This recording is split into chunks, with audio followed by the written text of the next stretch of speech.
Galera, boa noite. Mais uma vez aqui é o Fausto e o Herbert num podcast da São Paulo, comentando o último jogo e já puxando para o próximo jogo e também dando uma palhinha sobre a rodada do Campeonato Brasileiro, se feito daquele jeitinho que vocês conhecem. Herbert, dá uma boa noite aí para a galera.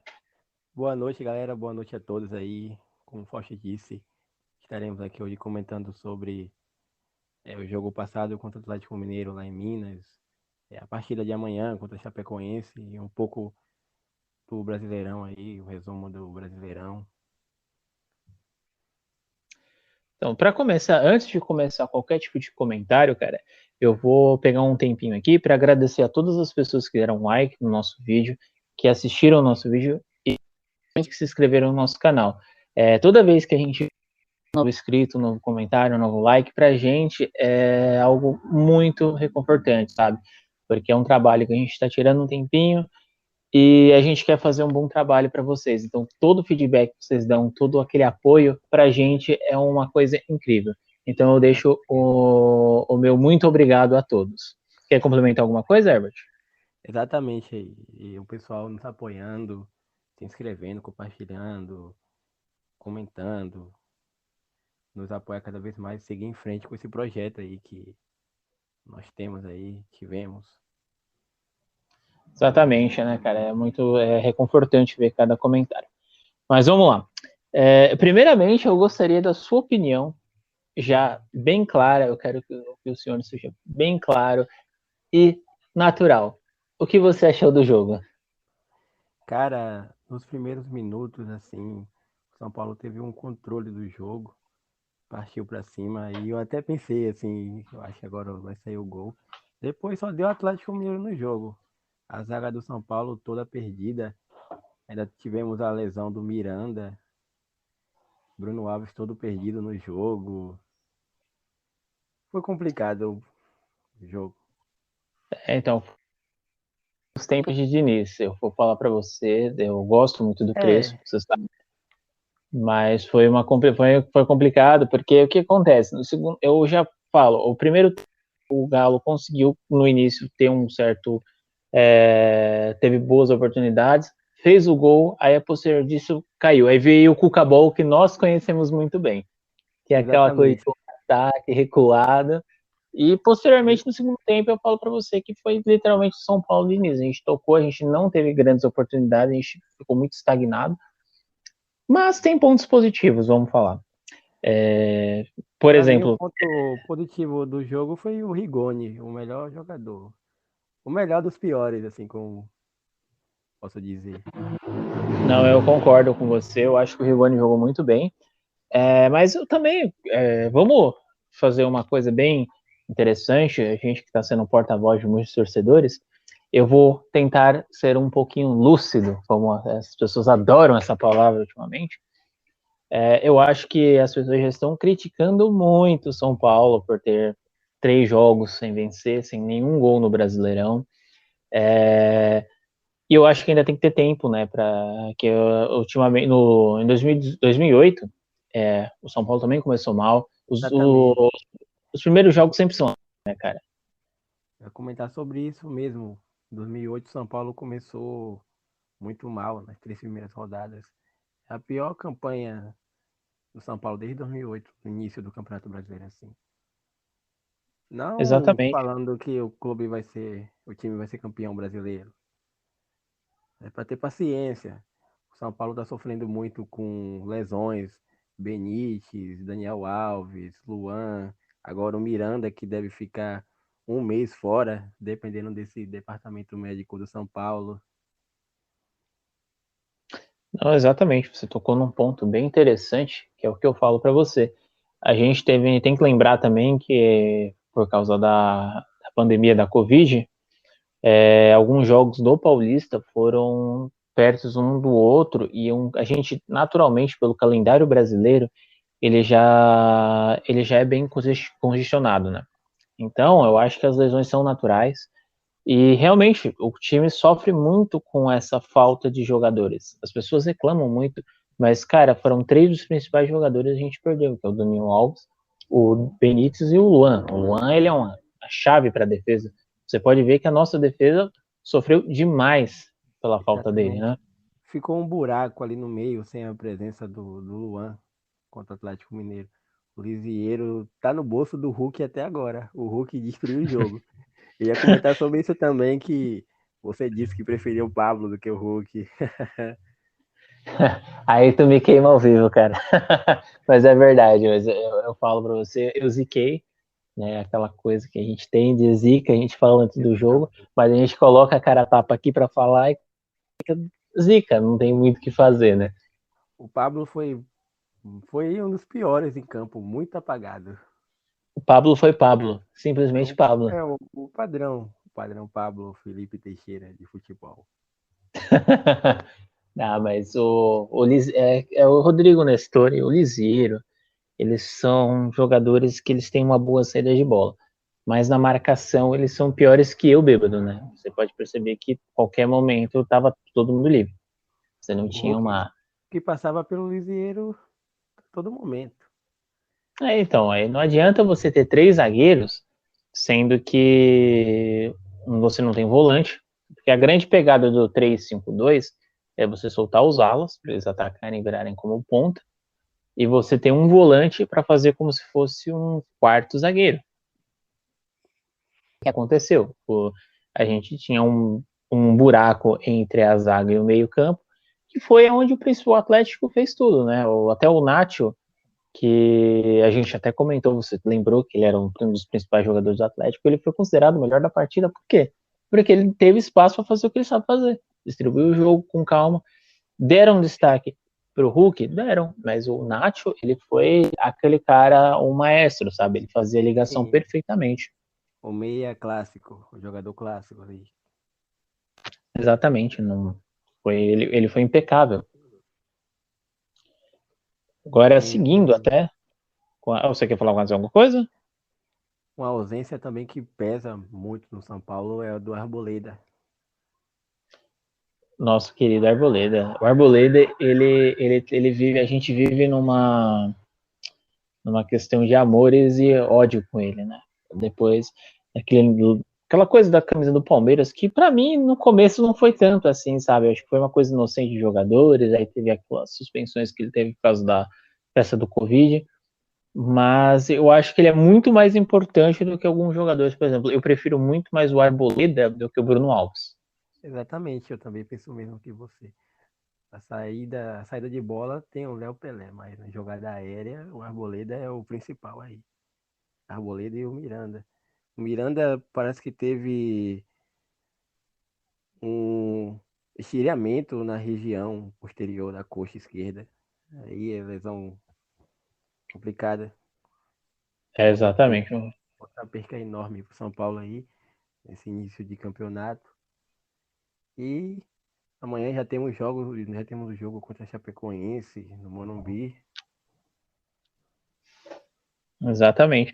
A lesão muscular que é uma questão bem complicada, é por desgaste, então não é culpa da idade, como todo mundo gosta de falar.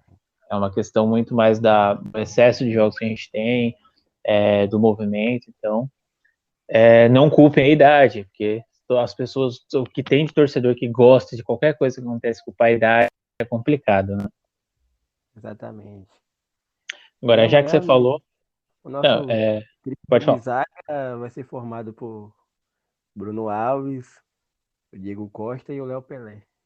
Infelizmente, teremos que aguentar o Nossa Diego Senhora. Costa. Olha, eu vou falar para você, Diego Costa. Eu falo para você, perdão, eu falo para você que eu fiquei iludidaço com o Diego Costa, porque ele parecia um daqueles. Eu vou bem alto. Me lembra muito aquele Rubem Dias do Manchester City, que Sim, sabe sim. marcar, sabe cabecear e sabe sair com a bola, bem dinista mesmo. Eu falo para você que deu aquela excitada. Mas a realidade para o São Paulino vem logo, né? Aí A depois eu já realidade, a realidade tende a ser pior, como muitos dizem. vai falar para você, vou te falar. e até todos os nossos telespectadores, ouvintes, vai falar que a gente não ficou iludido quando ele colocou o João no bolso. Exatamente, exatamente. Ali foi. Ele fez uma ótima partida naquele dia. E parou o Gambá lá do jogo. Exatamente, ele teve imagens marcantes dele encarando lá, ele foi sensacional, cara. Não tremeu na base. Né? Coisa que um certo zagueiro adorava fazer, né? O Lucão. Ah, esse aí, meu Deus do céu. Esse daí, cara, até hoje eu me pergunto como um jogador daquele é futebolista, sabe? Um jogador profissional, porque eu juro pra você, eu não consigo compreender algumas coisas que acontecem no futebol. Porque aquele cara lá, eu nunca vi ele fazer algo bom, sabe? De verdade, eu não, se é com você, você pode dar a sua opinião, por favor, me dê. E até os nossos ouvintes que vão assistir esse vídeo, vão ouvir também. Só eu que via todo o jogo que eu assisti, ele falhava. Não sei se acontecia só comigo. É a mesma coisa do Denis, cara. Ele arranjava um jeito de falhar. É algo Olha, inexplicável. mas o Denis, eu vou defender ele, porque é o seguinte, o Denis ele teve muito bons jogos quando ele era reserva. Quando o Rogério se machucava, ele entrava, ele fazia bons jogos. Então, apostar nele era uma coisa natural. Acho que todo torcedor faria isso. Lembra quando o São Paulo ganhou do Cruzeiro no Mineirão? A gente estava na zona de rebaixamento que teve um gol do Douglas, que o Denis simplesmente fechou o jogo, o gol. Lembro sim.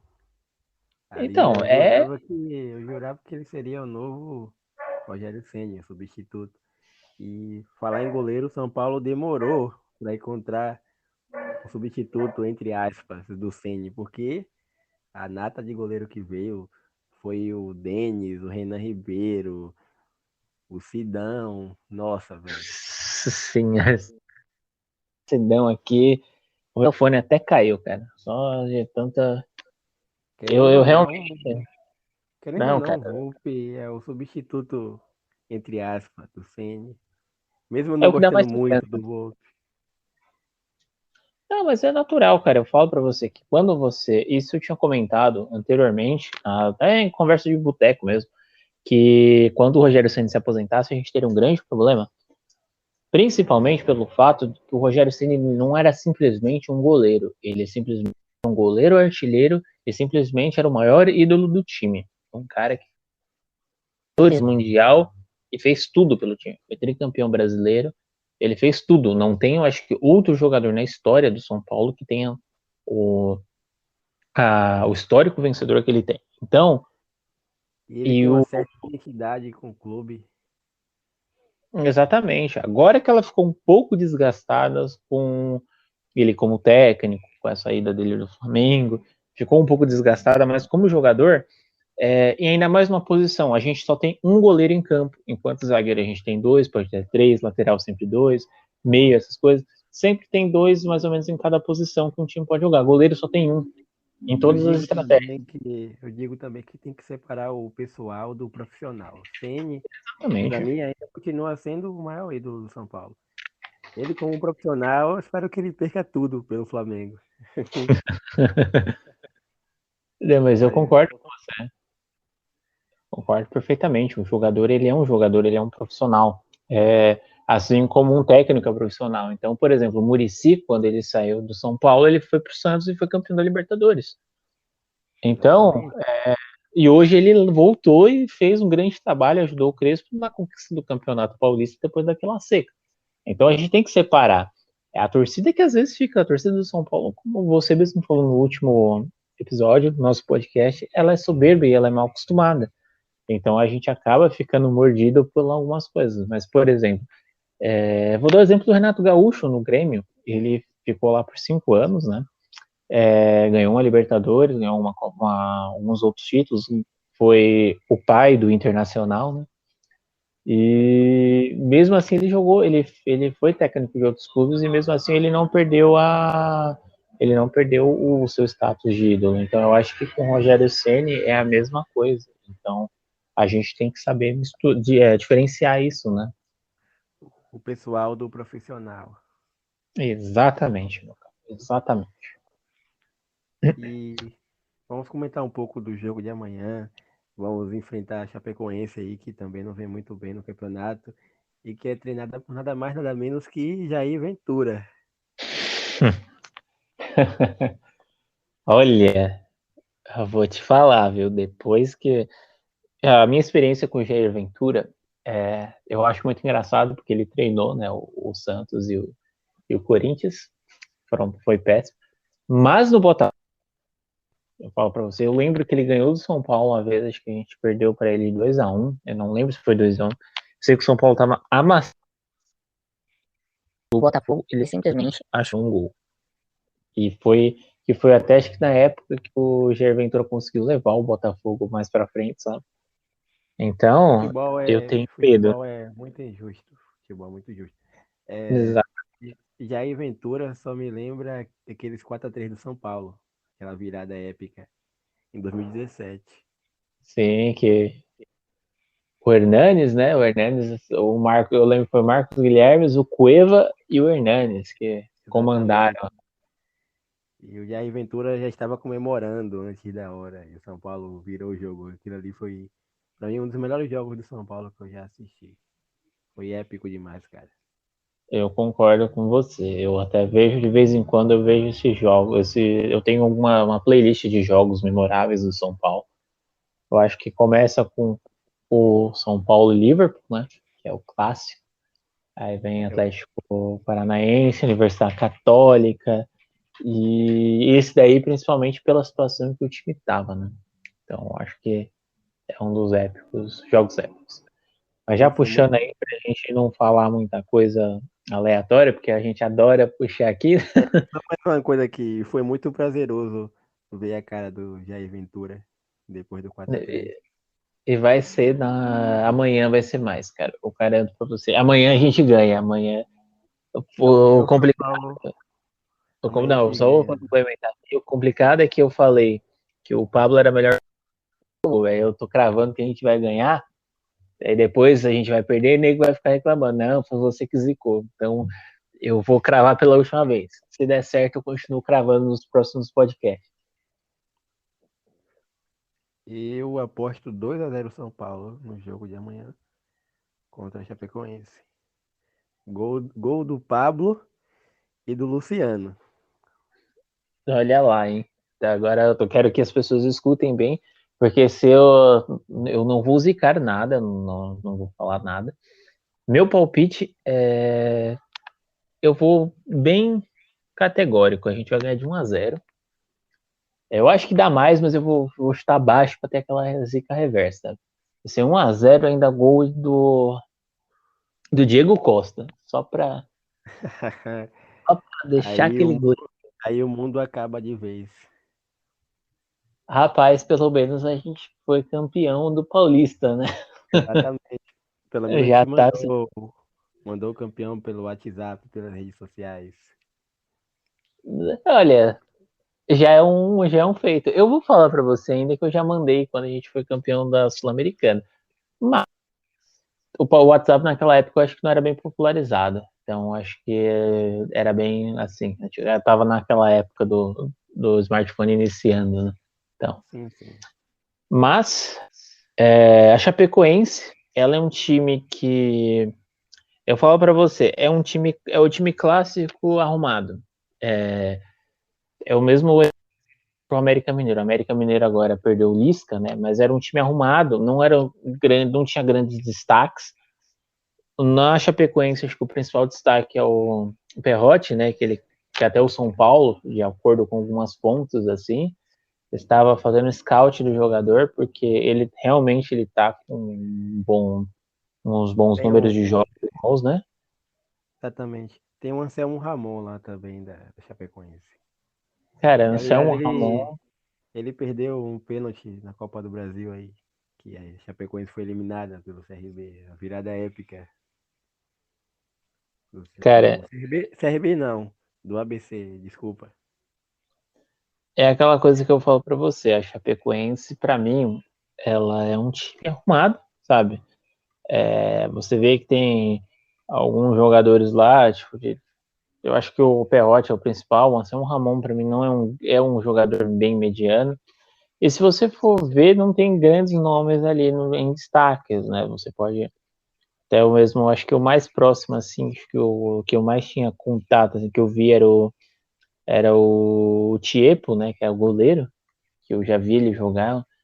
Só que de resto são jogadores mais desconhecidos mesmo, que são bons na formação tática, mas não tem muito segredo. A gente vai ter que só colocar a habilidade na frente da tática e ganhar. Assim como é um exemplo que está hoje badalado é o Fortaleza do Rivolda, que fez um ótimo trabalho, tanto no Defensa e Justiça quanto no La Calera. Só que o Fortaleza é o mesmo Fortaleza que tem um tempo atrás, então é um time fraco. E o Chapecoense, a Chapecoense é um time fraco que é bem arrumado taticamente. Então eu acho que o São Paulo tem tudo para ganhar. É no Morumbi, a gente tem um time com desfalque? Tá, mas dá para ganhar. Então eu acho que a gente só tem que acordar, sabe? A gente falou, ó, a gente tá jogando brasileiro e vamos lá, galera.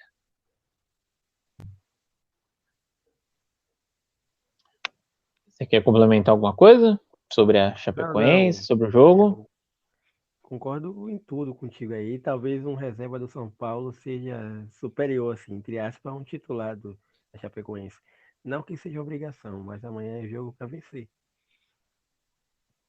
Eu concordo com você. Eu falo que é realmente obrigação, cara. Eu acho que a gente tá. é, a gente tem tudo bem, tem a competição, tem a Copa do Brasil, tem Libertadores, mas o São Paulo ele tem time para ganhar da Chapecoense. O nosso time reserva é bem superior ao Chapecoense. Isso com todo respeito, claro, a Chapecoense, que eu acho que é um time querido por todo mundo, principalmente pelos fatos que aconteceram, né? Antecederam tudo aquela Sim, tragédia. Mas o São Paulo ele tem obrigação. Eu acho que o São Paulo hoje ele tem obrigação de ganhar de quase 80% dos jogos. Alguns times assim a gente pode realmente competir, mas em questão de número, assim, de jogador para jogador, o São Paulo tem obrigação de ganhar de muitos times, né? O Atlético Goianiense eu falei que a gente tinha que ter obrigação. Se a gente perder, como foi na segunda rodada, eu não pego tanto, e como a gente estava com desfalque, até relevo. Mas o São Paulo ele tem que começar a ter a noção que ele é um time grande e ele é um time que vai brigar por título. Por mais que eu não considere que a gente ganhe o Campeonato Brasileiro, eu acho que é muito mais fácil focar na Copa do Brasil e na Libertadores, porque o São Paulo mata-mata é um time muito interessante, sabe jogar mata-mata, exatamente, aprendeu, concordo em tudo. aprendeu a jogar Sendo, mata-mata. Então, sendo no brasileiro, realista, sendo realista, o São Paulo, o brasileiro, fica entre os quatro ali, ou entre os seis e brigar por uma Copa. Talvez a Copa do Brasil, que seja mais fácil aí dos últimos tempos, com times aí gigantes que foram eliminados. exatamente. Eu concordo com você, que eu acho que é mais fácil a gente lutar pelas Copas, porque é aquela coisa, o Campeonato Brasileiro, para mim, a lógica é que fique entre Palmeiras, Flamengo e Atlético Mineiro, porque são times que têm um elenco grande, de qualidade, que dá para rodar. E o Exatamente. Palmeiras hoje só tem acho que duas competições, que é o Brasileirão e a Libertadores, que a Libertadores puxa bastante. Os demais, o Flamengo e o Atlético Mineiro, que são os dois, os três que eu citei, eles têm a Libertadores e também tem a Copa do Brasil, né? Então, são três competições que eles não estão brigando. E, até mesmo já puxando para o nosso próximo tema, que seria sobre a rodada, já dando uma introdução, você pode ver que o Flamengo ele ganhou, jogando com um time não, um time reserva, né? Se você for olhar. E eu puxo a atenção que esses pontos no final fazem falta. Então, o Flamengo ele tá aproveitando isso, ele sabe. Você vê que o elenco deles é muito bom, que mesmo com o time reserva eles conseguiram ganhar do América. É o América? É. Mas é importante, né? Mesmo jogando com os reservas, pontuar o máximo possível. E por isso que eu digo para você que enquanto a gente tem três competições, então a gente tem que definir prioridades para ganhar. E eu acho que nossa prioridade hoje seria ganhar uma Copa do Brasil e uma Libertadores. Então o Campeonato Brasileiro vai ficar para mim entre esses times. Não sei se você concorda. Concordo sim contigo. E eu vou repetir de novo. O São Paulo atual aí, pra mim é top 6 brasileiro, top 4 e focar em uma Copa. A Copa do Brasil, a bendita Copa do Brasil, que tem que sair uma hora ou outra. Para acabar as zoações aí dos rivais. Apesar que, apesar que eu não ligo muito, uma parte da torcida não liga para isso, porque o São Paulo é um clube gigante, instituição gigante, não precisa provar mais nada. E é isso aí. Acho que a Copa do Brasil hoje seria só uma cereja no bolo. Hoje, eu falo para você, eu dou valor na Copa do Brasil porque ela se transformou numa competição muito interessante, principalmente pela questão financeira do São Paulo. E ganhar a Copa do Brasil hoje também seria simbólico, porque quebrou o tabu com o Paulista, mas para mim o Paulista não é tão grande coisa, não. Se fosse uma época normal do São Paulo, eu não comemoraria, de verdade. Exatamente. E a questão da Copa do Brasil, o São Paulo de não ter ela, não possuir a Copa do Brasil, é que antes dos times que participavam das competições internacionais, não é isso? Era Libertadores, não podia participar da Copa do Brasil. O São Paulo é um dos clubes brasileiros que mais tem participações na Libertadores e por isso que a maioria das vezes não jogava a Copa do Brasil e não possui. A primeira final que a gente foi, a primeira e única final que eu me lembro foi contra o Cruzeiro, não foi isso em 2000, e o São Paulo tomou Sim, gol no final. O São Paulo estava sendo campeão naquele momento ali. Tomou gol no final. exatamente, cara. Eu falo para você que o São Paulo anteriormente, a gente não ia para Libertadores. Até São Paulo, naquele vácuo que ficou, foi desde 2000, acho que 2003, 2004, 2005 foi campeão. E eu falo para você que antigamente ninguém fazia time para ganhar a Copa do Brasil, sabe? As pessoas sempre buscavam um bom resultado no Campeonato Brasileiro para ir para Libertadores e ganhar a Libertadores. Ninguém montava time para a Copa do Brasil. Hoje continua a mesma coisa, porém a Copa do Brasil é um campeonato de situação. Se você for bem nela e chegar até um certo ponto, você dá enfoque nela. Como, por exemplo, foi o ano passado que o São Paulo chegou até a semi, perdeu do Grêmio, por motivos que nós não sabemos, né? Porque o Grêmio também estava um time muito ruim e nem fez páreo pro Palmeiras, né? Eu acho E que a primeira partida na Arena do Grêmio, os gols perdidos lá do Luciano e do Brenner pesaram muito. não, sim, eu também acho, mas eu até puxo mais para você nesse ponto de que a gente teve um grande problema, principalmente porque foi nesses momentos que que o Diniz começou a cair. O time perdeu muito gol, perdeu gols no primeiro e no segundo não fez uma partida nem necessária, acho muito abaixo O segundo daquele que a gente jogo, tinha.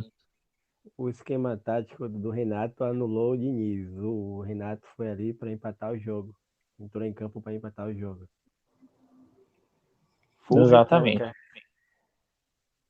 O São Paulo mesmo, até puxando para esse ponto aí, na participação na Libertadores, o São Paulo é o maior, é o segundo, né? O segundo não, é entre ele e o Grêmio de maiores de aparições. Se eu não me engano, o São Paulo tem 21. Então o Grêmio deve ter 21 por aí. E aí, nesse tempo aí a gente ficou muito tempo fora da Copa do Brasil. Então eu acho que a grande pegada da gente não ter ganhado foi exatamente por isso. Porque eu acho que o time de 2005 e de 2000 até 2008 ele ganharia facilmente, cara. E a gente foi tricampeão brasileiro seguido, o único time brasileiro a conseguir isso. Em 2005 foi campeão da Libertadores e do Mundial. Em 2006 chegou na final da Libertadores, perdendo para o Internacional, naquele fatídico dia, né? Mas então eu acho que a gente ganharia facilmente. Por isso que eu falo para você exatamente que São Paulo para mim não é um time de ganhar brasileiro, ainda falta um pouquinho. E puxando pelo que você falou que o Casares ele ia fazer aquela reestruturação financeira. Então, para a gente, eu acho que seria muito interessante a gente focar em ganhar uma dessas Copas. A Copa do Brasil, para mim, está bem mais fácil que a Libertadores. A gente conseguiu um bom dinheiro, uma boa marca, e começar essa reestruturação para posteriormente a gente brigar pelo brasileiro. Exatamente. E por hoje já tá bom? Quer comentar mais alguma coisa? Não, para mim está perfeito. A gente conseguiu fechar tudo certinho e é isso. Quer fazer um agradecimento, comentários? Vamos agradecer a Giovana que criou a arte pra gente, dedicou o tempo dela e que ela vai passar por uma cirurgia, né? Isso. Desejar Exatamente. tudo de bom pra ela, que possa tudo dar certo. Exatamente. Eu quero agora, no meu nome, agradecer ela também pela arte, pelo apoio que está dando no canal, assim como agradeço a todos, mas ela em especial pela ajuda, né, pelo tempo. Peço aos amigos que estejam ouvindo e assistindo aqui no YouTube que eu dê boas forças para ela essa operação, que dê tudo bem e que ela volte o mais rápido possível. E amanhã é 2-0 tricolor. Tamo junto, galera. Uma boa noite a todos. Escutando aí, vocês ouviram, né? Agora, se a gente perder, não me ziquem, não fui eu só que ziquei, viu? Mas aí, galera, uma boa noite para vocês. Agradeço muito a participação de todos, comentando, dando like, se inscrevendo. E eu peço desculpas qualquer problema técnico que a gente teve aqui, porque às vezes a gente não percebe os barulhos, assim, a gente ainda não tem um ambiente propício para isso. Mas, novamente, para encerrar aqui, uma boa noite a todos. Não se esqueçam de se inscreverem, dar o like, comentarem, mandar para os amigos, para todo mundo. Se forem fazer memes também, podem fazer, a gente está liberado, mas divulguem aí para a gente, beleza? Então, finalizando, boa noite a todos, boa noite, Herbert, até Boa a próxima, noite. e Fui. logo mais temos mais. Fui, galera, até mais. Eu e o